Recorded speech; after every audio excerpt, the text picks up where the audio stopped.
안녕하세요. 오늘은 우리 몸의 건강을 위협하는 중요한 문제인 체내 산성화와 산성혈증의 원인에 대해 자세히 알아보도록 하겠습니다. 단순히 식품의 맛이 아니라 우리 몸 안에서 어떻게 산성 알칼리성 균형이 깨지고 이로 인해 어떤 질병이 발생하는지, 그리고 비건 식단이 어떻게 이 문제를 해결하는데 핵심적인 역할을 하는지 함께 알아보겠습니다. 우리 몸이 최적의 건강 상태를 유지하려면 약 알칼리성 pH를 유지해야 합니다. 하지만 현대인의 생활 습관은 몸을 쉽게 산성화시킵니다. 그렇다면 우리 몸은 왜 산성화되는 걸까요? 우리 몸이 산성화되는 근본적인 원인에는 다음과 같은 것들이 있습니다. 첫째, 스트레스입니다. 일상생활에서 겪는 분노, 미움, 억울함, 슬픔과 같은 강한 부정적인 감정은 우리 몸에 엄청난 스트레스를 유발합니다. 스트레스 상황에서 분비되는 아드레날린은 몸의 알칼리성 비축물을 소모시키거나 직접적으로 몸을 산성화시킵니다. 만성적인 스트레스로 아드레날린이 고갈되면 몸은 더욱 심하게 산성화됩니다. 억압된 감정들이 제때 해소되지 못하면 아드레날린 수치가 낮아져 몸이 산성화됩니다. 둘째는 독성 물질로, 독성 물질에는 내부 독소와 외부 독소가 있습니다. 우리 몸의 세포가 정상적으로 호흡하고 에너지를 생성하는 동안에도 산성 폐기물이라는 독소가 끊임없이 만들어지는데 이것이 내부 독소입니다. 이 독소들은 중화되거나 신장, 간, 폐, 혈액 등을 통한 해독 체계를 통해 제거되어야 합니다. 외부 독소는 우리가 먹고, 마시고, 호흡하는 모든 것을 통해 몸으로 들어오는 독소들입니다. 오염된 공기와 물, 담배 연기, 알코올, 중금속 등이 대표적입니다.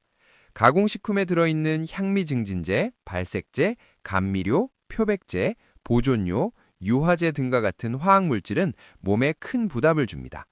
동물성 식품에 잔류할 수 있는 호르몬, 약물, 살충제, 환경호르몬, 농약, 중금속 등도 주요 외부 독소입니다. 소량의 외부 독소는 건강한 사람이면 어느 정도 처리할 수 있지만 장기간 축적되면 몸에 부담을 주고 결국 질병의 원인이 됩니다. 전자레인지, 핸드폰, 컴퓨터, 무선 인터넷, 핵발전소 등에서 나오는 전자파와 전자기 방사선도 독성으로 작용합니다. 이들은 몸의 에너지 통로인 경락과 신경체계를 교란하며 일정 수준 이상에서는 생명을 위협할 정도의 독성으로 작용합니다. 셋째는 소화되지 않은 음식물입니다. 소화력이 좋지 않거나 몸이 소화할 수 있는 능력을 초과해서 먹게 되면 음식물이 소화되지 않은 채 몸에 남아있게 됩니다. 이런 소화되지 않은 음식물은 체내 흐름을 방해하고 혀의 백태, 입냄새, 가래, 콧물, 피로감, 두통 등의 증상을 유발합니다. 더 큰 문제는 소화되지 않은 음식물이 몸에 너무 오래 남아있으면 부패하여 산화되고 몸을 산성화시킨다는 것입니다.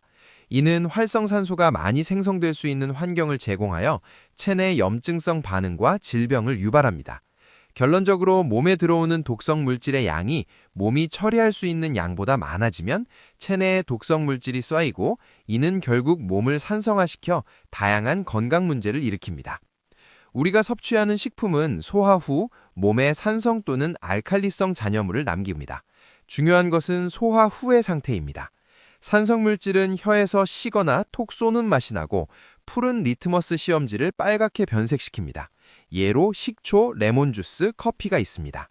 알칼리성 물질은 붉은 리트머스 시험지를 파랗게 변색시킵니다. 자연 상태에서 산성인 식품이라도 몸속에서 분해된 후에는 알칼리성 잔여물을 남기는 경우가 많습니다. 음식의 pH는 해당 음식에 포함된 산 생성 원소와 알칼리 생성 원소 중 어떤 것이 더 지배적인가에 따라 결정됩니다.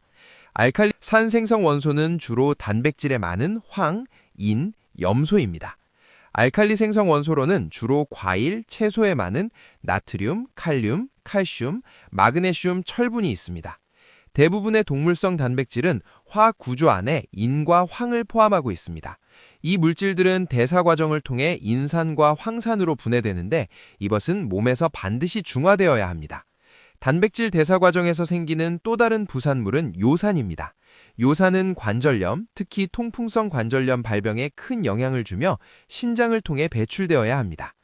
과일과 채소에 포함된 유기산들은 체내에서 분해된 후 이산화탄소와 물이 되며 알칼리성 요소인 칼륨, 칼슘, 나트륨, 마그네슘 등을 남깁니다. 많은 과일이 자연 상태에서 산성이지만 몸속에서 분해되면 중성이나 알칼리성 요소들로 바뀌는 것이 지배적입니다. 따라서 과일과 채소의 최종 대사산물은 알칼리성이라고 할 수 있습니다. 우리 몸은 산성과 알칼리성 균형을 유지하기 위해 필사적으로 노력합니다. 하지만 산생성식품을 과도하게 섭취하면 몸에 무리가 갑니다. 만약 동물성 제품이나 유제품처럼 산생성식품을 과도하게 섭취하면 몸은 적정 pH를 유지하기 위해 알칼리 예비력인 뼈의 칼슘과 같은 완충염을 사용해야 합니다. 또한 신장과 폐를 비롯한 신체 전반이 산을 중화시켜 몸 밖으로 배출하는 과정에서 과로하게 됩니다.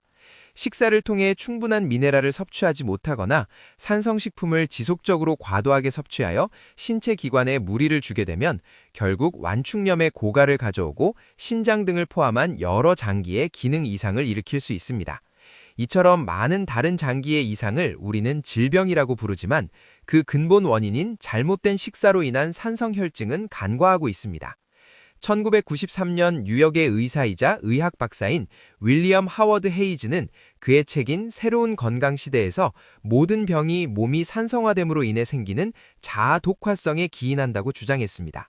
그는 모든 병이 많은 다른 형태를 달고 있다고 해도 결국은 다 같은 것이라고 말하면 이상하다고 할 수 있겠지만 사실은 정말 그렇습니다. 라고 언급했습니다. 최근에는 티오도어 A 바루디 박사가 그의 책인 알칼리화하거나 죽거나에서 무수히 많은 병의 이름은 중요하지 않다. 중요한 것은 모든 병들이 같은 원인에서 생긴다는 것이다. 그건 우리 몸의 산성 오염물로 오염된 세포 조직들이 너무 많기 때문이다. 라고 역설했습니다. 노벨상을 수상한 오토 워르바그 박사는 산소가 부족한 상태에서만 암세포가 번창한다는 것을 발견했습니다.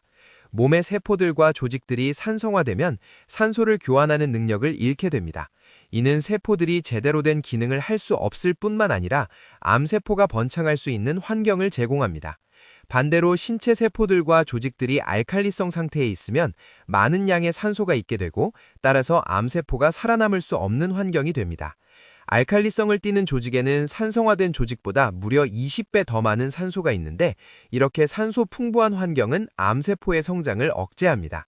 환경오염으로 인한 공해물질 흡입은 어쩔 수 없는 경우가 많습니다. 하지만 식품 등을 통해 섭취하는 외부 독소, 즉 고기, 생선, 에그, 우유에 특히 많을 수 있는 환경호르몬, 농약, 중금속, 식품 암첨가제, GMO 등은 비건 식단을 실천함으로써 상당 부분 줄일 수 있습니다. 또한 비건 식단은 알칼리성 식품 위주로 구성되어 몸의 pH 균형을 알칼리성 쪽으로 유지하는 데 기여하며 이는 세포에 충분한 산소를 공급하고 암세포가 번창하기 어려운 환경을 조성하는 데 필수적입니다.